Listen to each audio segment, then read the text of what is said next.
ხელოვნური ინტელექტი, ტექნოლოგია, რომელიც რამდენიმე წლის წინ მხოლოდ ინოვაციურ ტენდენციად გამოიყურებოდა, დღეს კი ჩვენს ყოველდღიურ ცხოვრებას, ბიზნესს და გლობალურ ეკონომიკას მნიშვნელოვნად აცვლის.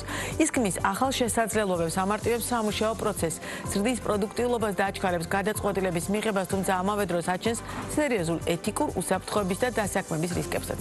რა როლს ასრულებს ხელოვნური ინტელექტი მსოფლიოს ეკონომიკურ გარდაქმნებში, როგორ იყენებენ მას კომპანიები და რამდენად მზად ვართ საქართველოში ამ ცვლილებებისთვის საკითხებზე ვისაუბრებთ საქართველოს ხელოვნური ინტელექტის ასოციაციის დამფუძნებელთან გიგი გიორგაძეა ჩვენი პირდაპირ ეთერის სტუმარი. მოგესალმებით. გამარჯობა. თემა, რომელზეც ახლა მე და თქვენ დავისაუბროთ, დარწმუნებული ვარ, ყველასთვის საინტერესოა.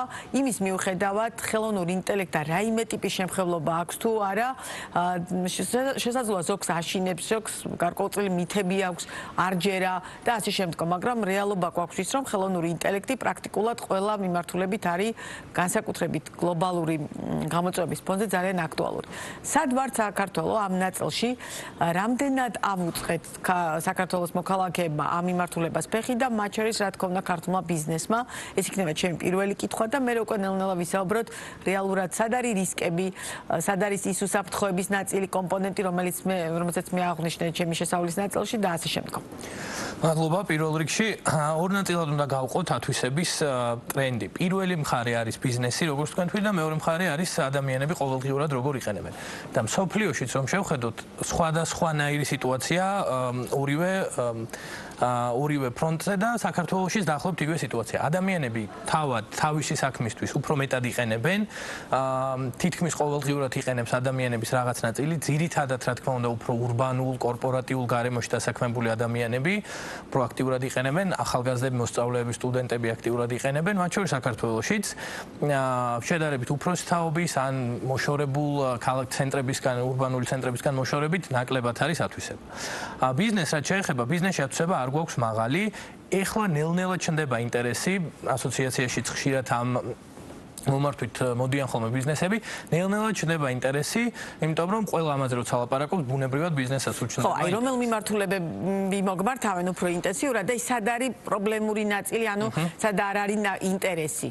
და ასევე ძალიან მნიშვნელოვანია, მოგმართავენ და მე რა ხდება? აი ხელოვნური ინტელექტის გამოყენებას როგორ ახერხებს ბიზნესი? ქართული ფრაზა ესეთი, ქართული ბიზნესიდან ხშირად გაიგებთ რამე AI მინდა, მაგრამ ეს არის აი ყველაზე ესეთი საწყისი წერტილი, რომელსაც მე განვითარება უნდა მოყვეს. რა მიმართულებებიც არის დანერგილი ყველაზე კარგად, რა თქმა უნდა, არის საბანკო სექტორი, როგორც ზოგადად ტექნოლოგიური ლიდერი.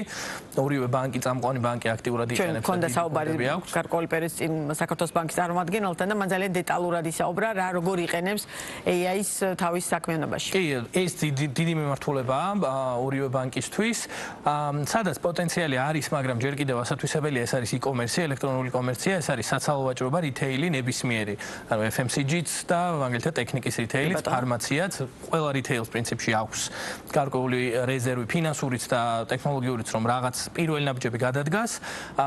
აქ ვფიქრობ, რომ ყველაზე საინტერესოა და ჩვენი გამოცდილებაც ამას აჩვენებს, რომ ძირითადი კლიენტები თუ ძირითადი დაინტერესება მოდის აი რიტეილიდან და e-commerce-დან მაინც უფრო მეტად. აი, როდესაც მოდიან თქვენთან, როგორ ხვდებით ამა თუ იმ მიმართულებას, მათ შორის ავიღოთ რიტეილი, რომელიც ყველაზე გავრცელებული და კარგი შემოსავლის წყაროა, ხო? მაგალითად, როგორ ხვდებით ამა თუ იმ მიმართულებით მომუშავე რიტეილ კომპანიას, რა ტიპის AI უნდა შესთავაზოს? აქ არსებობს best practice-ები, საუკეთესო პრაქტიკები კონსალტინგის, მათ შორის როგორ უნდა იპოვო ის წერტილები, სადაც შეუძლია ბიზნესს რაღაც AI-ის ინტეგრაცია შეძლოს. პირველი როგორც წესი არის პროცესების mapping-ს უწოდებენ ამას. ყველა საკვანძო პროცესი, სადაც განსაკუთრებით არაეფექტიანია ბიზნეს საქმიანობა, იმ პროცესების დეტალურად გავლა იმ ადამიანებთან, ვინც ამას ყოველდღიურად აკეთებს. მათ შორის ხელით აკეთებს ყოველდღიურად და ყველაზე უკეთ იცის, სად არის არაეფექტური ან არახარჯეფექტური წერტილები. შემდეგ ამ mapping-ის ანალიზის საფუძველზე დგება სია, სად შეიძლება გამოვიყენოთ ჩვენ AI. ეს AI-ს დიდი ტერმინია, ხო? ბევრ სხვადასხვა რამეს მოიცავს. შეიძლება იყოს გენერაციული ინტელექტი, შეიძლება იყოს მანქანური სწავლება, ბევრი სხვადასხვა ქვემიმართულება და პროდუქტი არსებობს. ამის მიხედვით დგება სია, შემდეგ ხდება შემოწმება ტექნიკურად ბიზნესი სად არის მზად, მონაცემები აქვს თუ არა, მაგალითად, IT ინფრასტრუქტურა აქვს თუ არა მზად, ადამიანები ყავს თუ არა მზად იმისთვის, რომ ამ ტექნოლოგიას ემუშავა. და ამის მიხედვით შემდეგ დგება უკვე short-list-ი, ანუ მოკლესია, რომელზეც მზადდება ტექნიკური დავალება. შედეგი როგორია ხოლმე? მაგალითად, პრაქტიკული მაგალითი საფუძველზე ხა მე არ ვგთხოვთ კომპანიის დასახელებას, პირობითად მოგმართა, დაინერგა AI და მე რა ხდება? მე ხდება პირველ რიგში ეს AI-ის დანერგვა ძალიან ექსპერიმენტული პროცესია განსაკუთრებით საქართველოში. ძირითადად რაც ხდება არის რომ პირველი რამდენიმე თვე ვაკვირდებით შედეგებს და ეხლა ამ პროცესში ვართ. ეხლა ისეთი solution, ისეთი გადაწყვეტილება რომელიც დაინერგა და უკვე დიდი ხანია მუშაობს, ჯერ არ გვაქვს. პირველი რამდენიმე თვე ძირითადად არის ტესტირების, ადაპტაციის ეტაპი. ბევრი შეცდომა შეიძლება აღმოჩნდეს ამ პროცესში და მათი გასწორების, დაჭერის და პროცესთან მორგების ეტაპი იწყება ხოლმე როგორც წესი მერე. მაგრამ უკვე არსებულ პრაქტიკებზე რომ ვისაუბროთ, თავარი გამოწვევა AI-ში არის ROI, ანუ return on investment, რამდენად ღირს ამაში ინვესტიციის და დროის ჩადება. აქ ზოგადად მსოფლიოშიც და საქართველოშიც ესე არის, მაღალი ROI ძალიან რთული მისაღწევია.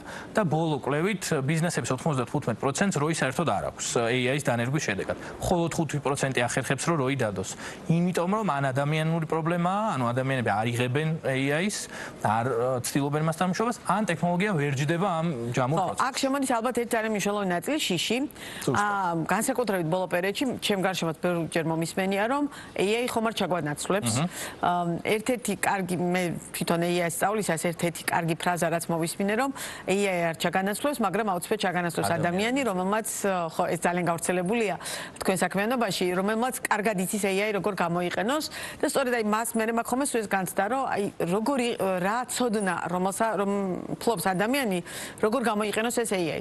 მაყურებელს კიდევ უფრო კარგი წარმოდგენა შევხვდათ AI არ არის მარტო პირობითად ChatGPT. ან რომელიღაც სხვა პროგრამა, რომელიც გავრცელებულია, რომელსაც შეუძლია პირობითად ფოტოს გენერირება, ან ვიდეოს გენერირება. არის ძალიან ბევრი პროგრამა, იმიტომ რომ იმდენად ბევრია ასეთი პროგრამა და იმდენად ზოგ სხვადასხვა ფუნქცია აქვს, ზოგს რამდენიმე ფუნქციის გამოყენება, რომ თითქოს აი ამ ნაწილში იბნევი კიდეც, აი რომელი უნდა გამოვიყენო. აი როგორ მიხვდეს ადამიანი, საიდან დაიწყოს, როგორ გაარკვიოს. თან ყველა ხვდებით რომ თანამედროვე რეალობაში AI-ის გარეშე თითქოს გაგვიჭირდება შემდგომ უკვე წლებისში პროფესიონალურად საქმიანობის გაგრძელება. აი როგორ მივხვდეთ რეალურად სად ვარ და შემდგომ როგორ უნდა გადავდგათ ეს ნაბიჯები. ყველაზე კარგი გზა მე მაინც ესე ვფიქრობ რომ ზუსტად ChatGPT-ით დაწყებაა და ChatGPT-ის გამოყენებაში შემდეგ შეიძლება იპოვოთ ბევრი გამოყენების кейსი, use case რაც ეძახიან, რომელიც მე სხვა პროდუქტებზეც გაგიშვებთ. მაგალითად, დიზაინერი, UX დიზაინერი, გრაფიკული დიზაინერი ChatGPT-ით დიდად ვერ ისარგებლებს. მან შეიძლება ChatGPT-ით დაიწყოს და შემდეგ გადავიდეს სხვა პროდუქტებზე, რომელსაც თვითონ ChatGPT შესთავაზებს მას. ნებისმიერ შემთხვევაში აქ დაწყება ყველაზე კარგია, იმიტომ რომ ეს მთელი ამბავი როდის დაიწყო 2022 წელს, როცა ChatGPT გამოვიდა, თორემ AI იქამდეც არსებობდა, იქამდეც ჰქონდა ჩვენ ამასთან პირდაპირიანი ირიბი შეხება, მაგრამ ესე არ გვეშინოდა. შეგვეშინდა, იმიტომ რომ ეს გენერაციული ხელოვნური ინტელექტი გაჩნდა, რომელსაც ინტელექტუალური საქმის შესრულება შეუძლია. ამიტომ მასთან ურთიერთობის დაწყება, მისთვის კითხვების დასმა არის კარგი, ყველაზე კარგი გზა. მაგალითად, და რატომ არის ეს საჭირო? ექიმი თუ ადამიანი ექიმს არ ჭირდება რაღაც ძალიან სპეციფიური ინსტრუმენტის გამოყენება, დიაგნოსტირებისთვის შეუძლია GPT-ის გამოყენება. დიზაინერს რომელსაც სხვა რაღაც ჭირდება, შეუძლია GPT-ში დაიწყოს და შემდეგ გადავიდეს სხვა პროდუქტებზე და იქ იპოვოს მისთვის ყველაზე შესაფერისი ინსტრუმენტი. და მთავარი ღირებულება, რასაც AI ასეთი ცოდნას დაფუძნებული შრომისთვის ქმნის, არის რომ აჩქარებს ხო ადამიანს. მთავარი საქმე, მთავარი ღირებულება ეს არის. ჩაგვანაცვლებს ადამიანი, რომელიც კარგად იყენებს AI-ს, იმიტომ რომ უფრო ჩქარა იზამს და უფრო მეტ საქმეს მოასწრებს, დიზაინერი იქნება თუ ექიმი და სავარაუდოდ უფრო ხარისხიანად. ყველა პროფესიაში შეიძლება AI-ის გამოყენება? მე მგონია რომ არა, განსაკუთრებით რამდენიმე წელი არ იქნება Jensen Huang-ი NVIDIA-ს დამფუძნებელი სახსენე თქვა რომ შემდეგი მილიონერები არიან სანტექნიკოსები ამერიკაში. ამიტომ არა, ყველა პროფესიას მით უმეტეს ახლა არ ემუქრება. პირველი რიგის მოწყვლადი ჯგუფები არიან ადამიანები, რომლებიც ასრულებენ განმეორებად ტექსტურ ან ხმოვან სამუშაოებს. რაც გულისხმობს, კოლ-ცენტრის ოპერატორები სახელდებიან ხოლმე ყოველთვის პირველ ადგილზე, როცა ჩანაცვლებაზე მიდგება საქმე. საქართველოში ეს პროცესი დაწყებულია. ჟურნალისტების ჩანაცვლება შესაძლებელია. მე მგონია რომ ჟურნალისტების ჩანაცვლება, რაც გულისხმობს ანალიტიკურ ჟურნალისტიკას არა, როცა იქ ედიტორიალი უნდა დაიწეროს და ჟურნალისტმა რაღაც თავისი აზრი გამოთქვას, ნიუსების აგრეგირებას თუ დავარქმევთ, რომ ნიუსები უნდა შეაჯამოს და ეს კი ეს შესაძლებელია და საქართველოში არსებობს ეს ნიუსების შემჯარებელი საიტები, მაგრამ ანალიტიკური ჟურნალისტიკა მგონია რომ ადრე. ეხლა კიდე ერთ ნაწილი. შეიძლება თუ არა AI-ით გამოიმუშავო, ან AI-ის კარგმა ცოდნამ მოგიტანოს დამატებით შემოსავალი. დასავლეთში, მათ შორის განსაკუთრებით 2022 წლის ომის შემდგომ, როდესაც რუსეთი უკრაინას შეიჭრა და რუსეთიდან ძალიან დიდი რაოდენობით მიგრანტი ჩამოვიდა, მათი დიდი ნაწილი თითქმის ამ სფეროს წარმომადგენლები იყვნენ და მათ აქედან დაიწყეს საქმიანობები და მე მაქვს შემხებლობა რამდენიმე ადამიანთან, რომელთაც ძალიან კარგი შემოსავლის წყაროა მათთვის AI. თუმცა ძალიან ხშირად გიკითხავს, მათ შორის დღესაც ვსაუბრობთ, აი რამდენად შეიძლება ჩემს თანამშრომლებთან, რამდენად შეგვიძლია AI-ით რეალურად გამოვიმუშავოთ და გქონდეს შემოსავალი დამატებით. შესაძლებელია? კი, მანდაც და როგორ ვენდოთ ამ ნაწილს? მანდაც გავყოფდი ორად. პირველი ნაწილი არის AI ინჟინერია, რომელიც ცალკე პროფესია, როგორც დეველოპერები მაგალითად და ის ძალიან ანაზღაურებადია, მაგრამ შესაბამისად იქ შესვლა უფრო რთულია. რაც შეეხება AI-ის როგორც იუზერის, როგორც მომხმარებლის გზით ფულის გამომუშავებას, ესეც შეიძლება. მაგალითად, ახალი ტრენდი არის, რომ ადამიანები აკეთებენ მარკეტინგ კამპანიებს სრულად AI ავტომატიზაციის საშუალებით. GPT აგენერირებს სცენარს, შემდეგ Google აგენერირებს ვიდეოს, შემდეგ ეს ავტომატურად იტვირთება Instagram-ზე და შეიძლება რომ რეკლამა ისე გაუშვა, რომ არც შეეხო არაფერს საერთოდ. მარტივი რამდენიმე ინსტრუმენტი უნდა ისწავლო. ამის გაკეთება შესაძლებელია. აქ უბრალოდ არის, აი რაც თქვენ თქვით, ამდენად ვენდობით იმ რისკს, მაგრამ ხა Instagram-ზე რეკლამის გაშვება არ არის ისეთი კომპლექსური საკითხი, რომ არ ვენდოთ. ამიტომ კი ესეთი ბევრი გზა არსებობს და ახალი დიდი მიმართულება ხელოვნურ ინტელექტში არის აგენტები. კი ბატონო. ყველა ამაზე ლაპარაკობს. აგენტების სწავლა, როგორ გამოვიყენოთ ავტომატიზაცია და აგენტები. აგენტი ნიშნავს ხელოვნურ ინტელექტს, რომელსაც დანარჩენ სამყაროსთან ტექსტის გენერირების გარდა ურთიერთობა შეუძლია. მაგალითად, Instagram-ზე რეკლამის გაშვება. აგენტების სწავლა, როგორ გამოვიყენოთ საკუთარ საქმეში აგენტი, ეს ყველაზე პერსპექტიული წერტილია დამატებით ფულის საშუალებადაც და არჩანაცვლებისთვის. სად ვისწავლოთ მაშინ ეს ყველაფერი? ადამიანებსაც ადისწავლო. არსებობს რამდენიმე ძირითადი ინსტრუმენტი ავტომატიზაციისთვის, OpenAI-მ თავისი გამოუშვა, არსებობს N8-ი, არსებობს Zapier-ი, make.com-ი და ამ ინსტრუმენტების სწავლა და ზოგადად როგორ მუშაობს ეს ხელოვნური ინტელექტი და დანარჩენი ციფრული ეკოსისტემა, ამის სწავლა ამ კურსებიც არსებობს, რა თქმა უნდა, თვითონ სწავლად შეიძლება. აქ პირველი ნაბიჯების გადადგმა ყველას მიეხმარება. პირადი პროდუქტიულობის გაზრდაშიც და პროფესიულად. და ჩვენი საუბრის ბოლოს არ შემიძლია არ გითხოთ უსაფრთხოების ნაწილი. სულ აქვთ ეს ეჭვი, რომ აი რამდენად ჩემი მონაცემებს, პირად მონაცემებს სხვას აწვდის არასდროს. აი აქ რა ხდება და რამდენად დაცულები ვართ ამ ნაწილში? ადამიანები როცა უსვამენ კითხვებს GPT-ს აქვთ საშუალება რომ აირჩიონ ეგრეთ წოდებული დახურული ინკოგნიტო რეჟიმი, განსაკუთრებით ამას უწევენ რეკომენდაციას, როცა ჯანმრთელობაზე, მენტალურ ჯანმრთელობაზე ველაპარაკებით, ესეთ შემთხვევაში ეს მონაცემები მოდელების შემქმნელებთან, OpenAI-სთან და Google-თან არ მიდის და ახალი მოდელების შესაქმნელად არ გამოიყენება. სხვა ყველა შემთხვევაში OpenAI-ც, Google-იც გვეუბნება ღიად, რომ ყველა ინტერაქცია, რომელიც მათთან გვაქვს, ახალი მოდელების შესაქმნელად გამოყენებული იქნება. კომპანიების შემთხვევაში სხვანაირად არის. კომპანიების შემთხვევაში შეიძლება ინდივიდუალური მოლაპარაკების საფუძველზე Google-მა, OpenAI-მ და სხვებმაც არ გამოიყენონ ჩვენი მონაცემები. მაგალითად, მაყურებლისთვის უფრო მარტივი იყო. ChatGPT-ს კითხვა რომ დავუსვი.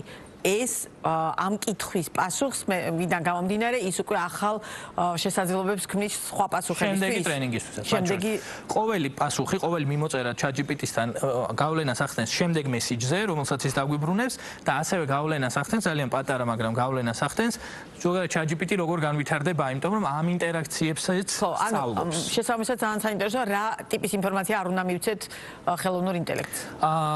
პირადი მონაცემები ჯანმრთელობასთან დაკავშირებული, საბანკო მონაცემები, რასაც პერსონალურ მონაცემებს ვეძახით პრინციპში, სასურველია რომ არაფერი არ გაუზიაროთ.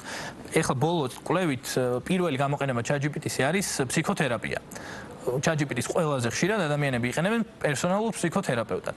რაც ერთი მხრივ პრობლემაა, რომ ადამიანებს ChatGPT ნამდვილი გონიათ და მას ელაპარაკებიან და რაღაც აზრებს ისმენენ, მაგრამ მეორე მხრივ პრობლემაა, რომ OpenAI-ს უგროვდება უზარმაზარი მონაცემთა ბაზა ადამიანების მენტალურ ჯანმრთელობაზე, რომელსაც ის შემდეგ გამოიყენება. პერსონალურ ადამიანებს. მათ შორის როდესაც დარეგისტრირებული ახლა რომელი ადამიანი გიგი ელაპარაკა თუ მაია კონკრეტულად, მაგრამ ჯამურად ეს ინფორმაცია გროვდება და რეკომენდაცია არის რომ ესეთი ინფორმაციები მინიმუმ ინკოგნიტო რეჟიმში მაინც გადავიტანოთ და პირდაპირ არ ხო, აი ინკოგნიტო რეჟიმში როგორ უნდა გადავიტანოთ, ყველა სისტემას აქვს მაგის ამორჩევის აქვს, ყველა დიდ მოდელს, Gemini-ის, ChatGPT-ის, Claude-ს აქვს ინკოგნიტო რეჟიმი, მომხმარებელი როცა შედის, ზემოთ სადმე მალევე აწერია ხოლმე და იმის გამოყენება მინიმუმ რეკომენდებული. კი ბატონო, და კიდევ ერთი. როგორ დაუსვათ სწორად კითხვა ამა თუ იმ ხელოვნურ ინტელექტს, რომ სწორი პასუხი მივიღოთ. სწორად კითხვის დასმას როგორც მე მასწავლეს, ერთ-ერთი ყველაზე გადამწყვეტი მნიშვნელობა აქვს იმისთვის, რომ სწორი პასუხი მიიღო. და კვალიფიციური პასუხი მიიღო სწორია. ყველა სტატისტიკით prompt engineer-ია ქვია ამას. ყველა სტატისტიკით შემდეგი რამდენიმე წლის ერთ-ერთი მთავარი მოთხოვნა იქნება ყველა თანამშრომლისგან, ვისაც უწევს კომპიუტერთან ჯდომა. prompt engineer-ია ოღონდ რაც მოდელები რაც უფრო ვითარდება, რაც უფრო მძლავრი გამოიცხო, ხა გამოვიდა GPT-5 მაგალითად. prompt engineer-ის მნიშვნელობა იკლებს და იმატებს კონტექსტის ინჟინერის მნიშვნელობა, რაც ნიშნავს რას? როცა ველაპარაკებით და დავალებას ვაძლევთ ნებისმიერ GPT-ის მოდელს თუ სხვა რამეს, მთლიანად უნდა აუხსნათ რა კონტექსტში ვიყენებთ მას. ერთი, ანუ ვამზადებ მაგალითად სიუჟეტს საქართველოს ენერგოსექტორზე, ასეთი და ასეთი აუდიტორიისთვის. ერთი. მეორე, მას უნდა მივცეთ კონკრეტული როლი. რა როლიდან გვიპასუხოს? მაგალითად ენერგო ექსპერტის როლიდან, ან ჟურნალისტის როლიდან, ან ბიზნეს ანალიტიკოსის როლიდან. ეს არის მეორე. მესამე, განსაკუთრებით აუმჯობესებს პრომპტის ხარისხს, პასუხის ხარისხს თუ პრომპტი შეიცავს მაგალითებს. მაგალითად მინდა ასეთ და ასეთ ფორმატში. და ფორმატის მითითება, როგორი უნდა იყოს ფორმატი, ეს უნდა იყოს სტილი, ეს უნდა იყოს ზომა, რამხელა იყოს ფორმატი და ასე შემდეგ. მაგრამ თავარი არის კონტექსტი აუხსნათ მოდელს კარგად. კიდევ ერთ ძალიან ბევრი კითხვა ამ თემაზე და სიამოვნებით გიმასპინძლებთ სხვა ეთერშიც. კიდევ ერთი ბოლო პერიოდში ძალიან ხშირად ხვდება, რომ ხელოვნური ინტელექტი აქტიურად გამოიყენება ტრეიდინგში. აი, რამდენად უსაფრთხოა ეს ნაწილი და რამდენად შეიძლება რომ ადამიანები ამ ნაწილში ენდონ, იმიტომ რომ ძალიან ხშირია, როდესაც სავაჭრო პლატფორმები იყენებენ ხელოვნური ინტელექტის სხვადასხვა ასპექტს. ბოლო პერიოდში ChatGPT ხშირად ChargeInvest, ChargeBot და შემდგომ ხშირად არის გამოყენებული. მე ხშირად შემხვდა ასეთ გამოყენების შემთხვევები. მე ჯერ ძალიან ოპტიმისტურად არ ვარ განწყობილი. მგონია რომ ძალიან საწყის ფაზაშია და ამით გამდიდრება ყოველ შემთხვევაში რაღაც პერიოდი ჯერ ადამიანებს რეკომენდაციას არ გაუწევდი რომ ბოლომდე ამას ენდონ. ექსპერიმენტაცია შეიძლება, მაგრამ ამას დიდი იმედების დამყარება ახლა ამ წუთში არა. კი ბატონო, ძალიან დიდი მადლობა საინტერესო საუბრისთვის. წარმატებებს გისურვებთ. გიგი გიორგაძე იყო ბიზნეს პარტნიორის პირდაპირ ეთერის სტუმარი.